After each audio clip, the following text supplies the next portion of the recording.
want it to be 120, so it is hot. And if we're hot, you know our vehicles are probably about ready to combust. But here to give us some help from NARPRO is Howard Fleischmann, and I have to say, Howard's my new best friend. He said, give me some of your energy. I said, I'm gonna give you some love, Howard. We're gonna make it through this segment. How you feeling? I'm feeling great. We're gonna have some fun. As a shop owner, when it becomes 120 degrees, we get happy. Yes, because this is your business, That's right? That's right. Making sure that we can be out on the road safe, because I'm telling you, 120 will do some damage to your car. And the number one thing we use is the air conditioner. So let's talk about that first. Absolutely.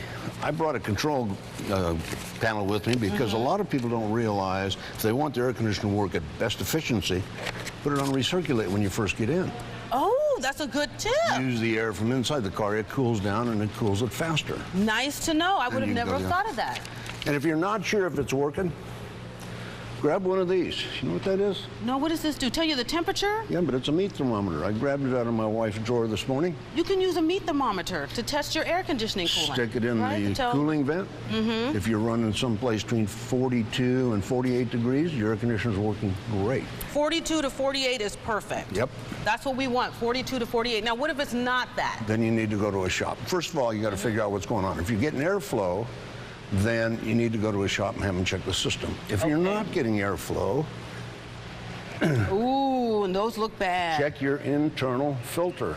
That's a bad filter. You never want it to get that dirty.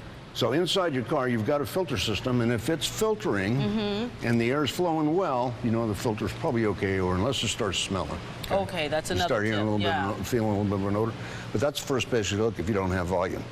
So these are just easy swap out things that you can do ahead of time, so you're not paying a big bill down the road. Most of those you can do yourself. Some of them are pretty difficult.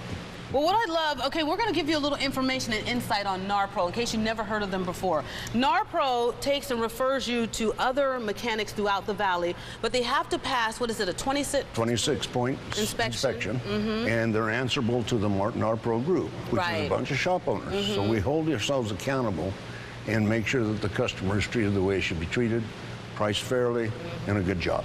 And that way you make sure that the work that you're getting done is trusted because it's been checked already. It's like that quality assurance. That's what we want. Absolutely. Well, let's talk about some of the other things, because when we're on the road, I think a lot of people, the last thing they check, because they say, well, the car's running smooth, is the tires. The last, or the biggest defense you have on the road today is tires. Right. We grabbed this one on the way in this morning. This is bad. It's coming apart, came apart. So you need to look at a couple things. First, tire pressure. You want to make sure that the tire pressure is what the manufacturer calls for, because the tire air dissipates the heat. If it's below that, it's going to get hotter. And you can always tell what your tire pressures will be, because isn't the numbers on the tire itself? No, no. No, you don't go by that? No. Oh, Diva must have been doing it wrong. All right, set me straight, Howard, set me straight. On the door placard or in your owner's manual, it'll tell you what the tire pressure should be. That was a test. I know you knew better. On the side of the tire, there is a tire pressure, but that's the maximum air pressure for that tire under any condition. Okay. Has nothing to do with your car. If you put it to there and get out on the freeway, it goes up another 10 pounds. It could blow. Yes, it could absolutely blow. And then if you want to check the tread depth, because this is very important, you have to have tread on your tire. We say take a penny. Take a penny. You stick it down in there, and it covers up the president's head, then your tire pressure or tire depth is okay.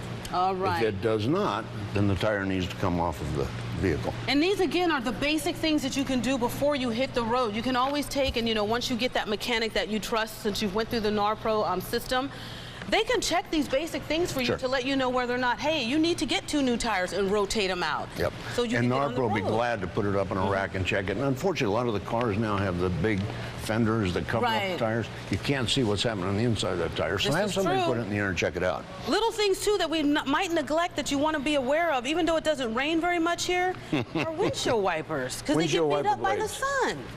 Check your windshield wiper blades. Run your finger over it. If it's becoming brittle, yeah, this one's still pretty soft. Yeah, this one's good. Okay. We got about 30 seconds, so let's talk about some of the other little things that we need to make sure we keep on board. The bad wiper blade, this is metal. This is metal. This isn't good. We don't want metal. When it comes apart, it can destroy a $500 windshield. And also, we want to make sure we check our batteries, because they don't last very long once that temperature goes up. No, the average battery life in Arizona is 30 months.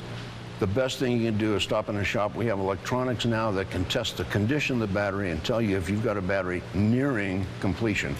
and replace it before you're stuck on the side of the road. Well, Howard, you were fantastic. You got in all the points you needed to get in, and I'm telling you, you need to go visit narpro.com. We'll also have a link on our website, aztv.com. Get yourself taken care of so you can have a safe trip out on the road, because this heat will kill you. Don't go anywhere. We're going to come back with more here on Arizona Daily Mix. Travel safe.